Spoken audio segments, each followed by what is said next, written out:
বন্ধুরে আমার বউ তো চইলা গেছে, আমি তো ইতিম হয়ে গেলাম রে। আমি এখন কেমনে চলবো, কি করবো, আমার একটু বুদ্ধি দে না। এ পাগল, তোর কি মাথা ঠিক আছে নাকি? বউ গেলে তো মানুষ বিধবা, তুই এতিম হইবে কে রে? আর তুই মনে হয় ফেব্রুয়ারি মাসে হয়েছে, তার লাগে তোর বউ গেছে গা। হরে বন্ধু, তুই কি যৌতেছি নাকি? আমি তো ফেব্রুয়ারি মাসে হয়েছি, তুই কেমনে জানলি এটা? আমি যৌতেছি না হইলো এটা জানি, কোন মাসে জন্মগ্রহণ করলে কি হয় কার জীবনে। এই বন্ধু, তুই তো আমার পরাণের বন্ধু, আমরা তো একসাথে থাকি, তুই একটু কনা আমারে কোন মাসে জন্মগ্রহণ করলে কি হয়। ঠিক আছে, বলতে পারি একটা শর্তে, তুই যদি কাউরে না বলস তাহলে আমি তোরে বলতে পারি। দোস্ত, তুই আমার বিশ্বাস করতে পারস, আমি কারোর কাছে বলবো না, তুই বল, আমি শুনি একটু।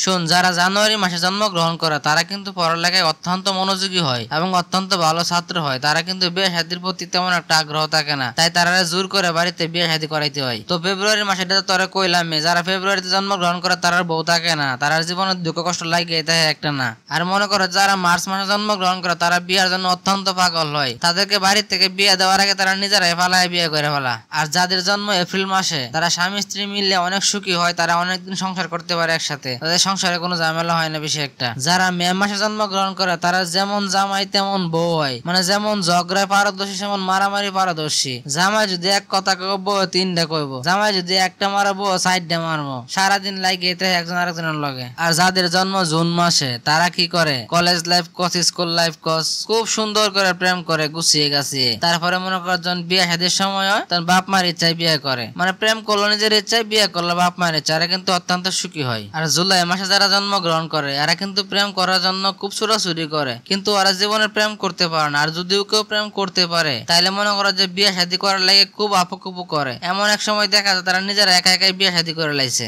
আর যারা আগস্ট মাসে জন্মগ্রহণ করে তারা বউ হয় বাঘ আর জামাই হয় বিড়াল, মানে বউ যা করবো তাই, বউর কথা মতো চলতে বউ, আর জামাই খালি ম্যাও ম্যাও ম্যাও করে বউর পিছন পিছন ঘুরে খালি, আর কিছু করতে পারে না। সেপ্টেম্বরে যারা জন্মগ্রহণ করে তার কপাল ভাগ্য অত্যন্ত ভালো, একজন আরেকজনকে স্যাক্রিফাইস করে, দুজনে মিলেমিশে চলে, এদেরকে নিয়ে কথা নাই কোনো। আর যারা অক্টোবরে জন্মগ্রহণ করে তারা 24 ঘন্টা খালি ঝগড়াই করে, জামাই বউ ঝগড়া, শ্বশুর শাশুড়ি ঝগড়া, ননদ দেব জালে মিললে, মানে চুলাচুলির মধ্যে লাগিয়ে দেয় সারাদিন, অল টাইম ঝগড়াই করে খালি এরা। আর যারা নভেম্বর জন্মগ্রহণ করে তারা কিন্তু বিয়ে শাদী করতে পারে না, বিয়ার চিন্তা করতে করতে লাস্টে বুড়া হয়ে যায়, তারপরে বিয়ে শাদী করতে পারে না। এমন একটা সময় লাস্টে বিয়ে শাদীর আশা বাদ দিয়া তারা দেবদাস হয়ে ঘুরে খালি। আর যারা ডিসেম্বর জন্মগ্রহণ করে এরা কিন্তু লাভ ম্যারেজ করে, মনে করে যারা দুজন দুজনের পছন্দ প্রেম করে, ছুটাছুটি করে, ঘোরাফেরা করে, ভালোভাবে চলাফেরা করে, তারা বাপ মা ফ্যামিলি আত্মীয় সবাই রাজি খুশি করায় তারপরে তারা ফ্যামিলির পছন্দে বিয়ে শাদী করে। ওরা কিন্তু যা চা তাই কিন্তু পায়। কিরে বন্ধু, তুই যে গোলা কথা কইস এগুলা কি আসলে সত্যি নাকি? এগুলা সত্যি হলে তো আমি পুরাই পাগল হয়ে যাবো, তোর কথা শুনে তো আমি পুরাই অস্থির হয়ে গেলাম।